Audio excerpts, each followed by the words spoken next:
Looking at this view, it's easy to see why Pokhara has become the booming tourism capital of central Nepal, hugging a vast, calm lake. But framing that skyline is a geographical wall. The towering, snow-capped peaks of the Annapurna Mountains dictate how aircraft maneuver to reach the runway safely. On January 15, 2023, First Officer Anju Kadiwada was navigating that airspace. She originally trained as a nurse, but changed her life's trajectory after her husband, a pilot, died in a plane crash in 2006. She decided to learn to fly, eventually joining the exact same airline he flew for. Today is the culmination of that 17-year journey. First Officer Anju is flying a routine check ride, and she is exactly one 30-minute flight away from officially upgrading to captain. She's flying on a beautifully clear afternoon, sitting right next to an experienced master instructor. Everything about this flight suggests a completely standard, celebratory final step, which makes the disaster that follows an anomaly in modern aviation. The day started successfully. The crew completed their first leg from Kathmandu to Pokhara without issue, making a standard, straight-in landing on runway 30. But on their second trip back to Pokhara, the senior instructor, Captain Kamal, decides to test Anju's skills. Instead of the straight-in path, he asks air traffic control to switch to runway 12, which requires a tight visual turn to line up with the tarmac. The Aviation Authority has not officially approved a visual approach for runway 12, and this crew has received no formal training on this specific route. By requesting the change, they have introduced a significant, untested variable into the final minutes of the flight.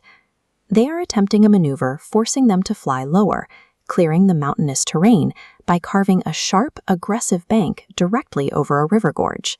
As they fly through this tight space, Captain Kamal's workload spikes. He must monitor the instruments, instruct a trainee on her final evaluation, and maintain spatial orientation while navigating unfamiliar landmarks outside the window. By stepping outside the standard published route, the crew transformed a routine descent into a psychological pressure cooker. Both pilots' attention spans were stretched to their absolute limits.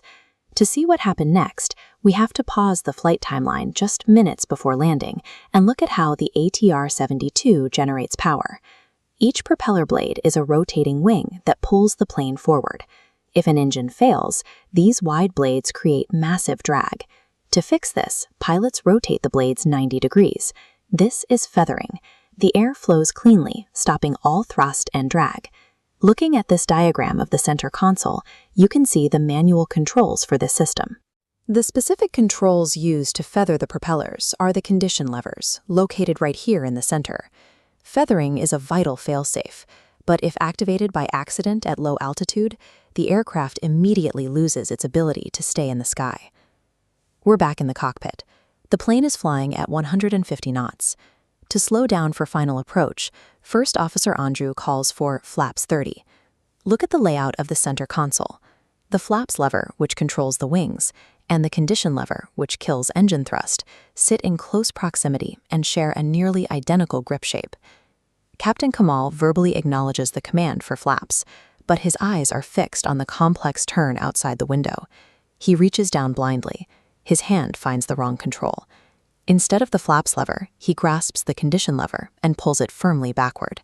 The intense cognitive demand of the approach had saturated his attention. A master aviator executed a mechanically perfect physical motion on the wrong lever, instantly killing both engines without his knowledge. Both propellers feathered immediately. Forward thrust vanished, and 5 seconds later, the master caution alarm echoed through the flight deck. As the plane dropped, Captain Kamal scanned the instruments for the cause. Noticing the flaps were not yet at 30, he moved the actual flaps lever to the requested position. But with no engine power to maintain speed, the extended flaps acted as a massive air brake, compounding the drag. The aircraft bled airspeed until the left wing could no longer generate lift. The wing stalled, forcing the aircraft into a sharp, uncontrollable roll to the left. There was nothing the crew could do. The aircraft dropped out of the sky, plummeting directly into the steep, rocky gorge of the Sethi Gandaki River. All 72 passengers and crew members died on impact. First Officer Anju's 17-year journey ended only minutes before she would have officially become a captain. The investigation revealed a perfectly functioning aircraft.